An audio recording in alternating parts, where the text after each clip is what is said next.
this time, how are you today, sir? I'm doing just fine.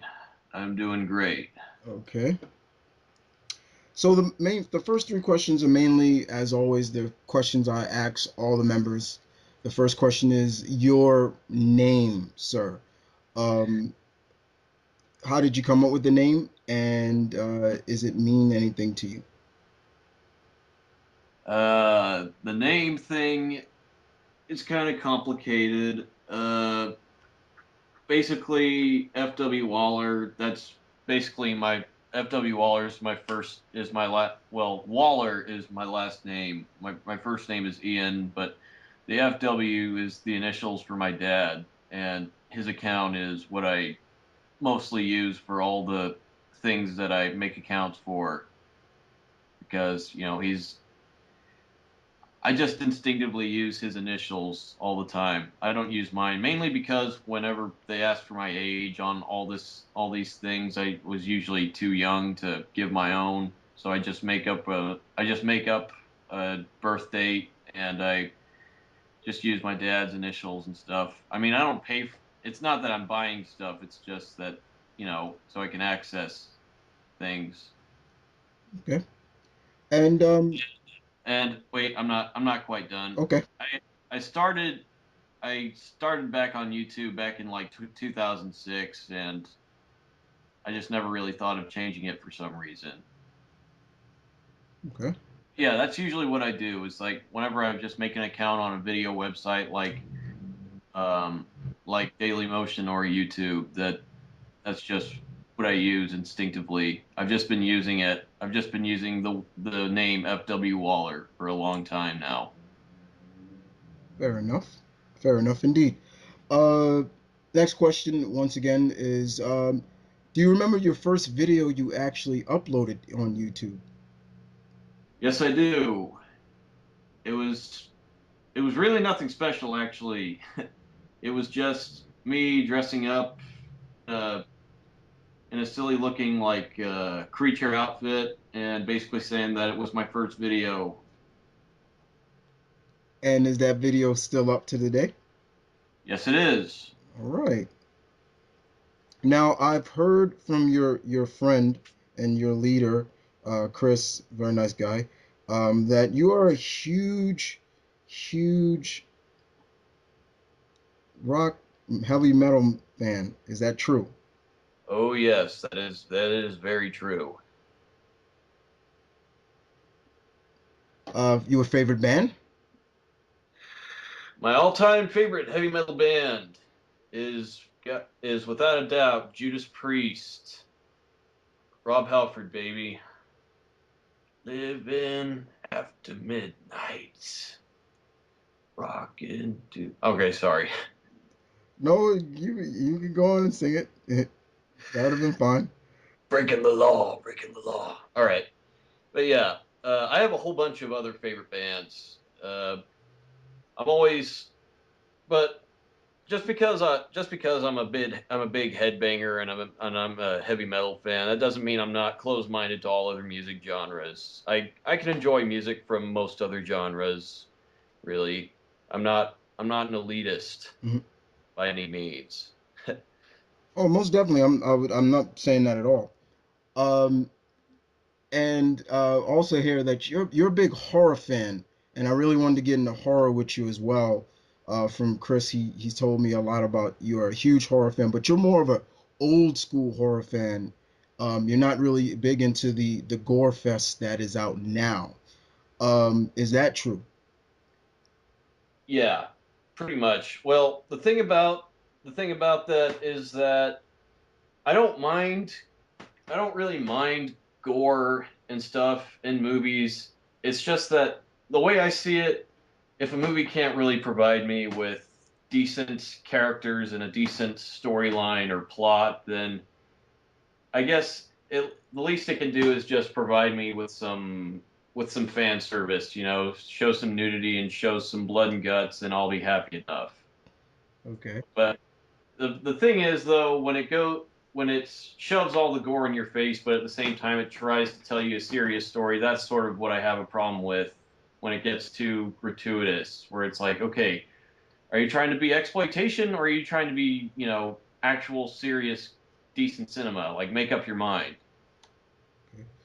And as far as the whole old horror movies thing goes, yeah, I'm very much into my pretty much my all-time favorite type of horror movies, like just the old school gothic, like black and white horror films, like the Universal, the RKO stuff, the film noir, German expressionism. I'm a huge fan of all those different types of styles. That's good. Um, Tell me, comparing the like, for example, um, Chris has told me that when you and he and many of the other members get into conversations, you guys do a lot of comparing from the original to the remakes. A one that you and Chris really spark a very good interest in is the remake of Clash of the Titans compared to the original. Um, and you prefer the original like Chris does compared to the remake.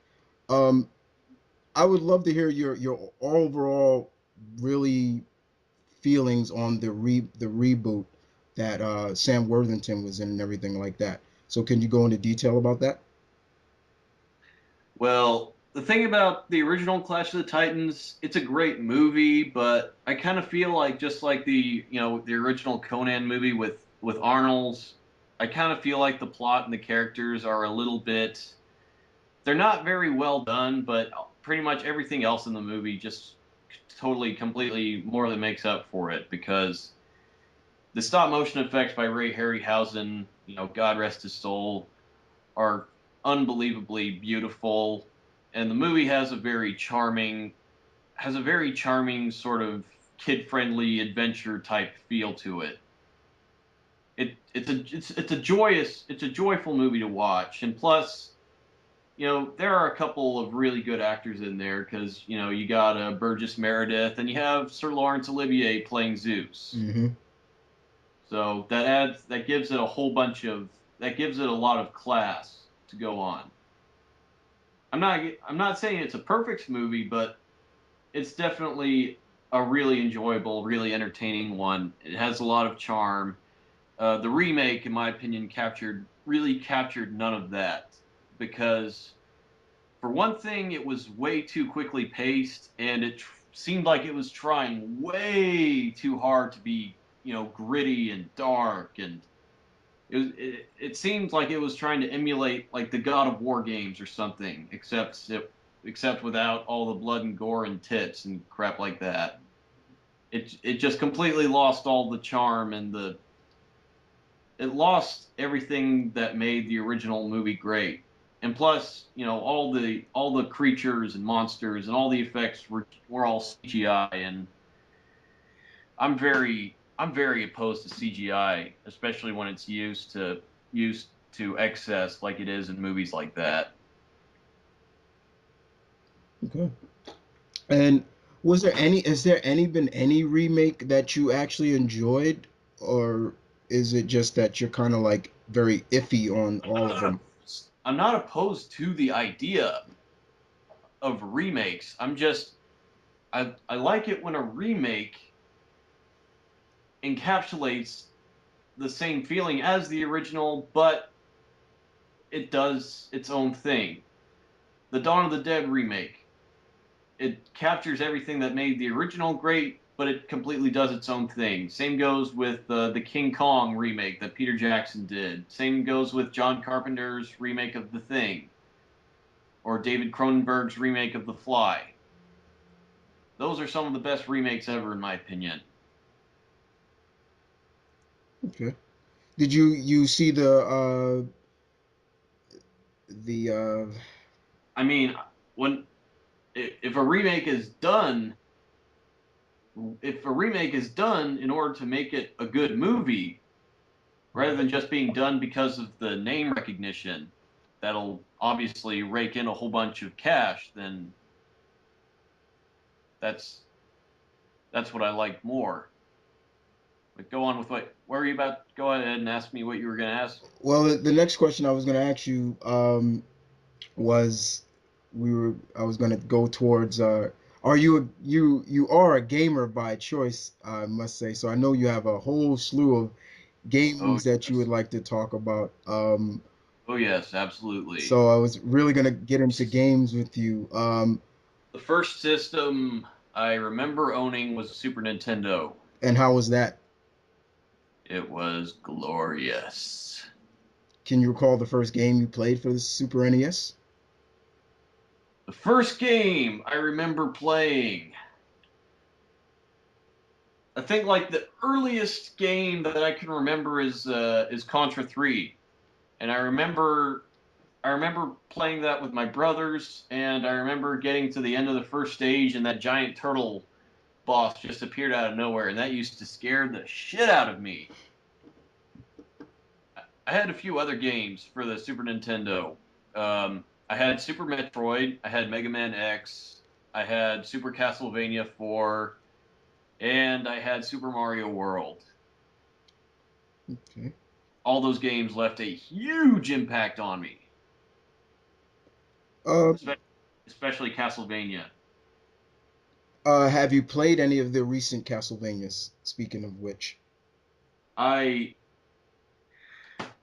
a while ago I finally beat Symphony of the Night for the first ever time. I never got a chance. I've gotten chances to play the handheld games, which were all pretty good, but again, they pretty much borrowed the exact same style from Symphony of the Night, which made it hard for me to play them because I got lost too easily. I didn't know where things were. I had to just completely memorize the layout of the maps, which eh, I really need to consult a video walkthrough to help me out with those types of games because I just feel like a rat in a maze. you have gone on record, from what Chris has shown me, that you have gone on record to say that Kratos is very overrated. And is that, do you still feel that way, or is that? It's not well. I think Chris may have misinterpreted me a little bit. No offense to Chris, but I think that I like Kratos, but it's just that the God of War games they just have really lackluster storylines. And I just don't like that everybody keeps saying that, they're great action games. They're fun to play. They have really cool puzzles. They have really fun combat and amazing boss battles, but the storylines are just terrible. Mhm. all the character motivations are all the character motivations are a mess. The plot lines really just don't make any sense, and in a sense Kratos is kind of overrated actually. He's an asshole because because at first he's sympathetic, but in like the second and third games, he just turns into a complete psychopath. All he cares about is just getting his revenge. I will get my revenge on Zeus. Ah! That's all he ever says. That's all he ever talks about. uh, Speaking of a game that you and Chris both love, Mass Effect. Your favorite character in the Mass Effect universe and why? Undoubtedly, my all-time favorite character is Garrus Vicarian The Turian. because yeah, the Turian.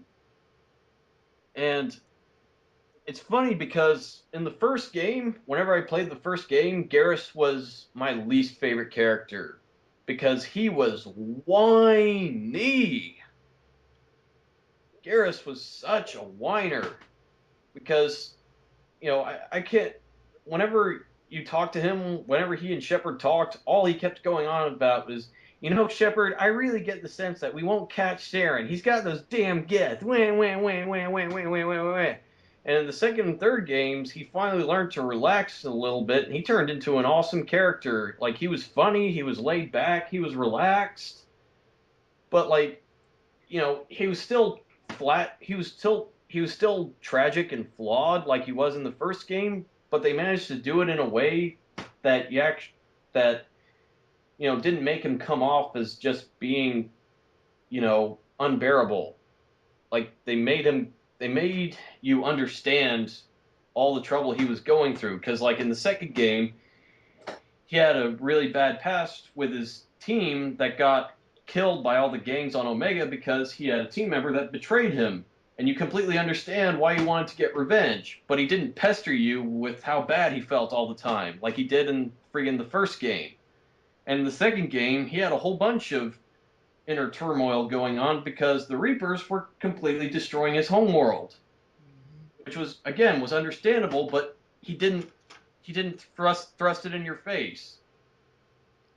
So yeah, I love Garrus not only because in the second and third games he turned into a badass and a complete smartass. He was like one of the funniest characters, but he really made a huge character growth from the first game to the second and the third. And plus, he's really the only character that I mean, I love Tally and all, but Garrus is like the most real character to me. Like he's the type of character I could just go up and hang out with and go to a bar and drink with. Yeah, He seems like one of my actual real life friends. because he has reach. That's why. Yeah, he's got reach, exactly. But that, So, yeah, but overall, you really enjoyed the experience of Mass Effect, and you can understand why it's so popular, correct? oh yeah, absolutely. The second game is still my favorite game in the entire series. The third game is my least favorite, and it's not just because of the ending. Believe me, I despise the ending, but the third game had a few other problems besides that. For one thing, I didn't like the idea of the space ninja that Cerberus had, Kai Ling. Kai Lane. Yeah, it's like where the fuck did that guy come from? If I recall, he's from Yeah, the. I know he was a character in the books, but just the way they introduced him just was ah, it didn't feel right to me. I think they really should have gone about introducing him better because that was one character from the books they just put in there that they didn't explain his backstory very well. He just came out of nowhere. It was like it was like a they just it's like they took a character out of a completely different game series and just put him into Mass Effect. It's like a Metal Gear Solid character like Raiden or Gray Fox, the cyborg ninja. So yeah, that was one thing that really bothered me about Mass Effect. That Mass Effect 3 anyways, that and friggin' what else? There were a lot of other things. I thought the side quests were fucking boring. The fact that you just had to eavesdrop on a whole bunch of people on the Citadel, then you had to go to some place in the galaxy, scan a planet, and just bring it back to them. That shit bored the crap out of me. I still think Mass Effect 2 had the best side quests because, you know, unlike the first game, whenever you actually went to a whole bunch of different planets, they all looked different.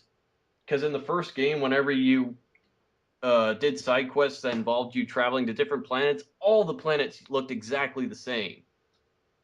Okay. Like there was absolutely no variety. So that's one of the many other things I felt the second game really hit out of the park. Um, do you remember the first? Do you remember the first? Who was the first person you actually talked to in terms of your internet buddies? From the core or forever. Oh, well, the guy I've had probably the longest relationship with is my good friend Steve, aka Sly Cooper 88. I met Steve over Xbox Live a few years ago, and ever since then, and he and I actually kind of built a pretty good long friendship. And so, And and his friends, his friend, he had a few other friends who encouraged him to do YouTube videos, and after a while, whenever I got a different computer that had video making software and I got my own camera, I decided, hey, I might start making my own YouTube videos because Steve's doing it and he actually seems to having a little bit of success. And I just heard recently you had made over 1,000 subscribers, so congratulations to that. Um, I haven't really hit 1,000 yet, but I'm really close to it, and it's pretty much only a matter of time. But thanks anyways, though. Are you going to do anything special about that? Oh yes, I'm gonna do my own live stream whenever I hit 1,000 subscribers, and it's gonna be another Q&A video like I did before. And will questions, what, any topics that will be off limit, or is everything on limit to go with? I'm not stingy. People can ask me whatever the hell they want. Um, as in terms of the other genre that I believe the core is very big into, and that's comic wise. Uh, you're a big comic buff yourself, I would assume. Who is your one of your favorite characters in the literature of comics? The character, besides the stereotypical ones that I grew up reading, most people say Spider-Man and Batman or Superman. One character that was sort of unique that I grew up reading a little bit more was Green Arrow. I loved the idea of Green Arrow because I loved Robin Hood. That was like one of my favorite out of the old stories, and Green Arrow was he was like the modern day Robin Hood, so that really appealed to me a whole lot. And speaking of, okay, well, we're on the topic of Green Arrow. You do you watch the show Arrow, or you are staying away from that? I watched the pilot episode and I thought it was crap. I didn't like it. So ever since then, I've been avoiding the show. But I actually heard people say that the season finale was actually really good. So if I keep hearing consistently good things about the show, then I think I may give it another chance. Oh, so you're more of a word of mouth kind of guy. That Yeah, that's really what I am because that first episode just pissed me off with how shitty it was. I just quit paying attention to it. It didn't feel like Green Arrow. The guy playing Green Arrow, he didn't evoke what who I consider Ollie to be. Like he would teeter on like being real flippant and smarmy like Ollie should be, but on the other hand, he would also go back to just being dark and brooding and emo. so comparing Stephen Amell, the current guy who's playing Oliver Queen, to Justin Harley, did you feel that Justin Harley from Smallville did a better Oh job of yeah, he capturing did him? fantastic. He was fantastic as Ollie, in my opinion. I mean, if there's anything I can compliment Smallville for, it's the way that they did Green Arrow. He was he was freaking great as Green Arrow. He was an asshole, but I mean, he was an asshole in a good way. Like he he did Ollie justice. Like the way he portrayed him was 100% accurate. Okay. And I guess that would go for even shows like Earth's Mightiest Heroes, which I've heard you are a huge fan of. Um, compared And to, just like every other show I love, it gets canceled. that's what I was about to go with. And the sad part about it got canceled and replaced by another Avengers show that I've heard, once again, seeing that you are more of a word of mouth kind of guy. You've heard people talk about it and you're off the fence about it as well. Oh yes, very much. Okay. Is there, in terms of members of the team, the core that you're a member of, are there any members of the team, Ian, that you would like to collaborate more with on your own videos and things like that? Because I will put your channel link in when this video goes up. So, is there anybody amongst the group you would want to collaborate more with? Hmm. Uh, I always, whenever I've gotten the rare chance to do a video with Pop Culture Diva 42, I've always enjoyed it. So I wouldn't mind. I'd love to do maybe a bit more collabs with her. I mean, whenever she has the free time to do it. Uh, Uh, I always like doing videos with my buddy Steve. Uh, I don't mean to offend any of the newbie members of the group by saying these things. I just don't know a whole lot of you real well yet. okay. But like Chris said, he can provide you my channel link in the description. So more videos with the first lady of the court. Yes, That's I always enjoy doing doing stuff with her. Who else? Oh yeah, and of course, Michael Moore himself. James, aka TanakaCon 1985. He's a fun dude to hang around with. And of course, the Gory Knight himself, Ziploc Gory. okay. Uh, for your final question, is there anything uh that you want to get into, to understand more of, like, for example, um, people who, like, you've heard, probably they're probably members of the group that like Doctor Who. And that's like something that maybe you're not into, but you would try to get into, or for example, Game of Thrones or something like that. Is that kind of genres you would like to get into to understand the other members' passions for that kind of genre? Is there something of that you would want to get into? Uh, yeah, there's a lot of stuff that I'd like to get into. The problem is there's just so much of it, and I've only got so much free time to watch it all. So I mean, Doctor Who, what is there, like 1,000 Doctor Who episodes out there? That's time consuming to watch them all. Hmm. And at the same time, I also watch a whole lot of I watch a lot of Japanese superhero shows, like of the tokusatsu genre. Like the Super Sentai and Kamen Rider and Ultra Q and stuff like that. And how have you been I liking watch those? I watch like friggin' thousands. I'm still watching the Twilight Zone on Netflix. There's a shit ton of shows out there that I'm trying to catch up with. And did you ask me something And else? I just said, and how are you liking those?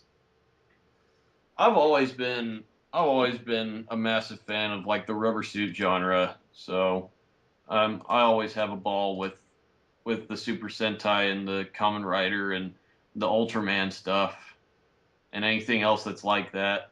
Good I stuff. like I also like, whenever I can, if I find some really awesome obscure like kaiju movies, and I always enjoy having those. I'm very much a B movie guy, so I'm I always get become entertained by those. Okay. Well, thank you for your time. That was Sure thing. very, very interesting to know. I hope you guys enjoyed getting to listen to Mr. F.W. Waller talk a little bit about his likes, his dislikes, as much, just one on one. Um, of course, we will be back another time, another place with another member. Uh, I don't know. Chris gives me who he wants me to interview next, and but I'm sure hopefully there'll be another good member.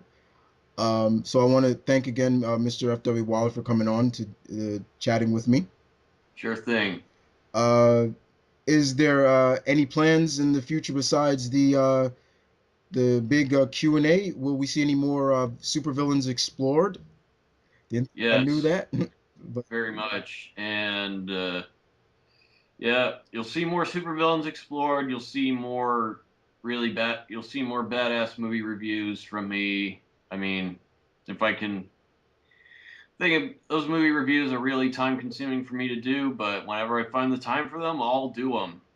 okay. I know there are a lot of people that enjoy watching those. I know there are lots of guys who like my supervillains explored. I am currently doing a marathon of supervillains explored based on X-Men villains.